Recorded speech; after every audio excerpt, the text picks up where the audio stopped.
The ball cut through the alley like something that had been waiting its whole life to find a target.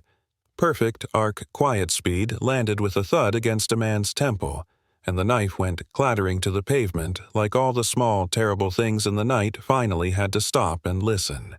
He hit the ground hard. The other guy took off running, and for a second I just stood there with my arm outstretched like somebody who didn't know what to do with a miracle. My name is Lena Morales.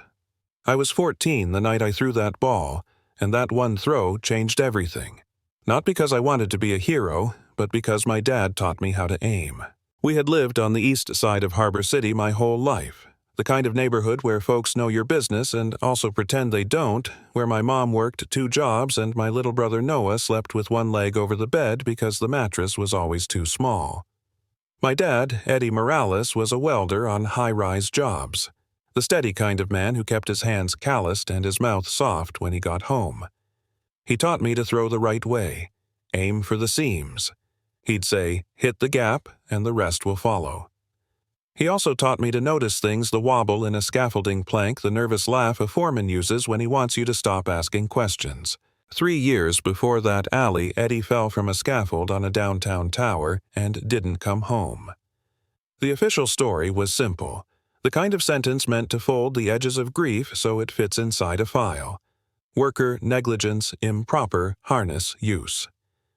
They paid out what they had, shook a few hands, printed apologies in small fonts, and moved cranes to the next project.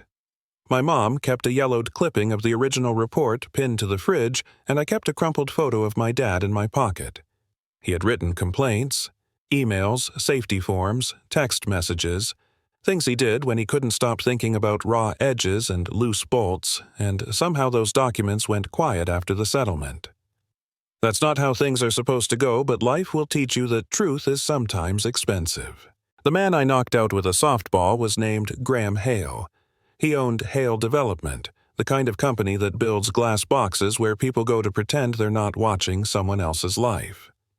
He was on his way home from a charity gala when 2 guys jumped him. I could have walked past, I guess, but something in me didn't. The one who ran yelled over his shoulder as he disappeared, "Eddie Morales' kid saved you." I felt that line like a match. Its flame opened up old hurts. Eddie had been dead 3 years. They shouldn't have said his name like an accusation. Why call him out now? Graham woke up more than shaken. He woke up curious. I didn't know then that he would feel as raw about my father's death as I did that he'd open files and answers to the kinds of questions that hate being asked aloud. When he looked deeper, he found the threads my dad left behind. Emails complaining of overloaded platforms, inspection requests, texts, pleading with a site manager named Diego Alvarez to stop pushing men onto scaffolds meant for half as many bodies, and those threads led right into a hole someone had tried to sew shut. Diego had retired with a fat payout soon after the settlements, a little inheritance that looked suspicious under a beach photo, and a paper trail that fit into the kind of conspiracy movies people only click on out of boredom.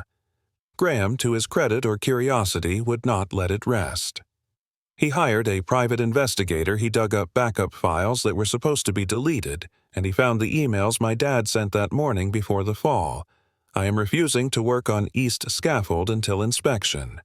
And a reply from Diego saying, "Get up there or clean out your locker." 4 hours later, Eddie and 5 other men were dead. I wish the rest of the story were just about proof and a tidy courtroom, but people are messy and so are the things they cover. When Graham publicly apologized when he came to our apartment with a folder and said my dad's name in a way that didn't sound like a punchline, my mom almost slammed the door in his face. She had been offered a check once for $50,000 5 minutes of a press conference, and she'd swallowed the taste of that insult for 3 years. She didn't want more money, she wanted the truth. I wanted the truth too, but I also wanted something that felt like my dad's hands, the kind of justice you could point to and say, he would have wanted that. We didn't get an easy road. Once the papers smelled the story, someone lit a match.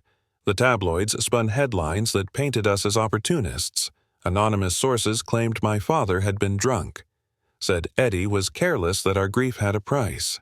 My face ended up on feeds with commentary that would have made him sick.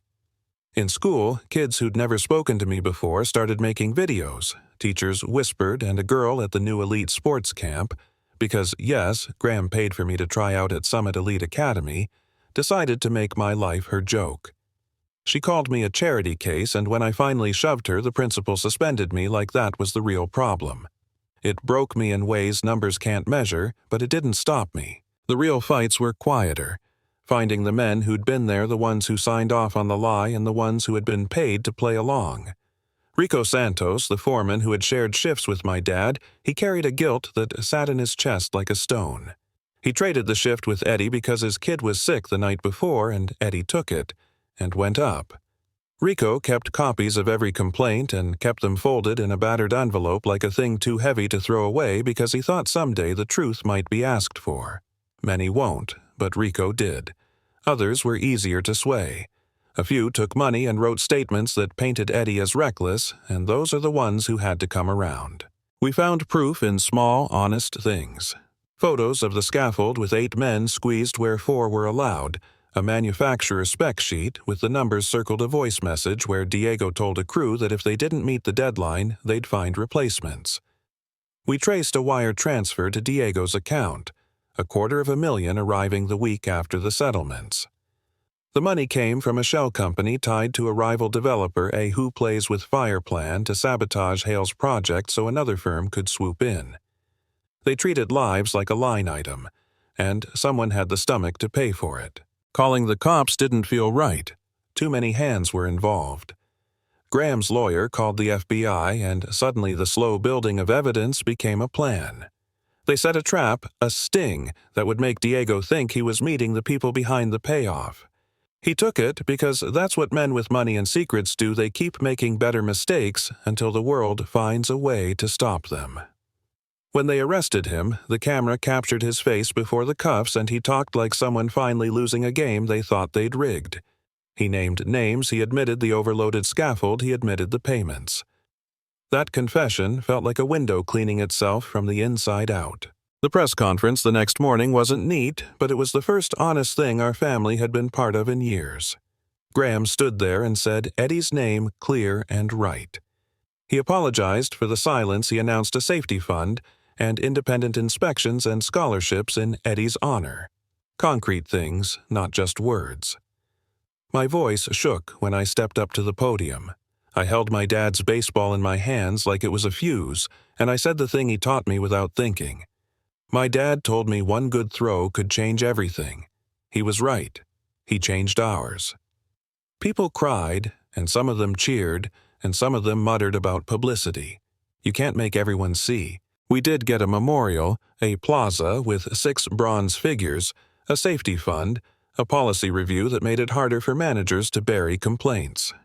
Rico became part of a new safety team, and the men who'd taken money recanted one by one because living with that kind of lie is worse than losing a job.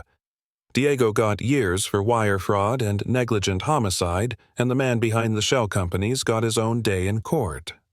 But the part that stays with me, the part I tell people when they're brave enough to listen, is not the courthouse or the headlines. It's the way my mom slept easier, the way Noah stopped worrying every time a truck drove past, the way my hand found a seam and still learned to aim.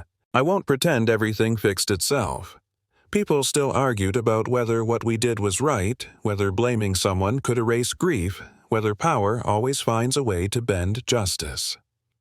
There were nights I wanted to give up, to let the world keep spinning the way it always had, but I kept thinking about the swing of my arm, the sound of the ball hitting skin, and the way my dad used to smile when I got it right.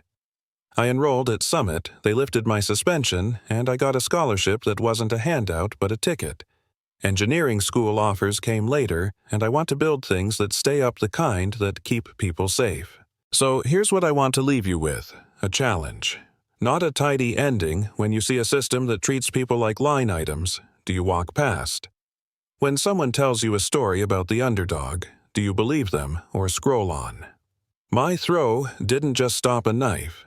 It started a conversation about how much we value work and who gets to decide the price of safety. Justice didn't arrive because one rich man had a change of heart. It arrived because a bunch of people, strangers, mostly chose to hold on to the paperwork to risk ridicule to tell the truth when it was easier to stay quiet. Now, I want to hear from you. Tell me what you think. Was it fair that a billionaire could bury evidence for years? Is it okay to use the spotlight that way? To do the right thing and still have motives? Have you ever seen someone write off a worker's life as collateral for a project? Drop a comment. Tell your story. Argue with me. I want the messy, honest conversation. If this moved you, share it because quiet stories stay quiet if we don't make noise. And if you ever have a moment when courage feels small, remember this. Sometimes all it takes is aiming at the seam and throwing.